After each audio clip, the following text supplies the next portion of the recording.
ørerne, det ligger ved, at jeg tager fat i selve øregangen her.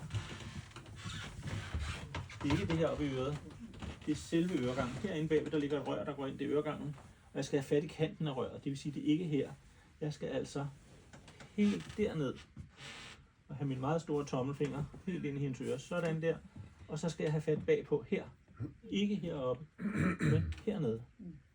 Så jeg gør sådan der, og så har jeg fat i øret. Lille kærlig træk. Jeg sætter panden på sådan her. Og så trækker jeg.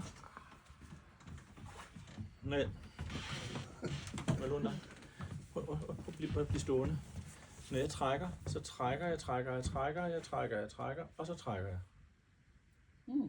Så det, i virkeligheden er det en bevægelse, jeg bare accelererer. Ja. Hvis jeg gør sådan her, sådan der, så sker der ingenting. Så det er det, jeg gør herinde i øret. Det er også det, man gør, når man trækker et ben og så videre. Så jeg går herind, så giver jeg lige et træk her. For at være stille. Jeg skal lige have et lille stykke papir.